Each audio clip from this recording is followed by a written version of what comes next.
Quote, Jim Crow was the wrong analogy to use, but I don't regret calling attention to the efforts in a number of states with Republican-dominated legislatures to restrict access to the ballot box.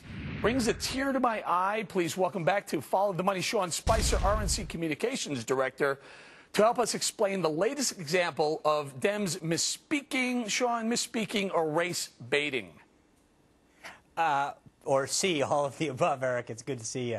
There are days when I kind of wonder how far the Democrats will go in terms of the analogies they'll use. In this case, I mean, she was right to apologize because she has continued to go over the line time and time again. I think, you know, and frankly, I'll be honest, I think if I had the record that she has to defend, I might have to resort to some pretty crazy tactics myself. I mean, they have to defend 9.1% unemployment. They have to defend spending as far as the eye can see and mountains and mountains of debt. And so I think you're having to dig into the toolbox to figure out what to possibly say. Unfortunately, time and time again, she says something just so outrageous, over the line, in this case just reprehensible, that it makes her have to apologize. You know, Sean, I've been known to say a few things that maybe, I guess, a little, just a touch over the line a little bit, but what was she talking about exactly? What was the point? I mean, it was about the voting booth, right, and bringing people to the voting booth who may or may not have an ID?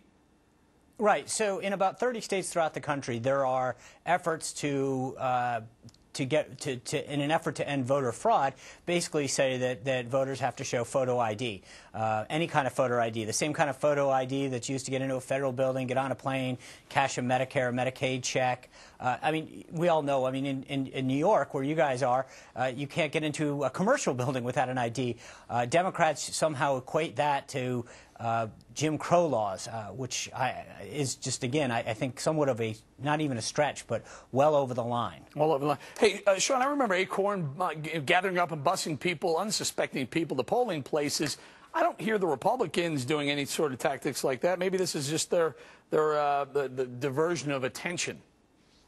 Well, you're right. I mean, they're the ones, time and time again, votes for smokes in the Gore campaign, Acorn. I mean, the list of voter irregularities and voter fraud is not on the Republican side. And yet, when states throughout the country, on a bipartisan basis, look to strengthen the most precious right that we have as Americans, we get called, you know, terms like Jim Crow and things like that. So again, I think that it's not just this issue, though, Eric. I mean, and you mentioned it. She sort of has foot and mouth disease, where on issue after issue, she'll go to the extreme to make a case.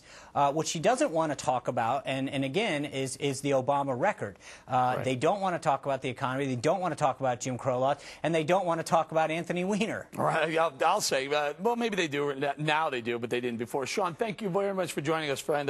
Good to have you back. Always a pleasure.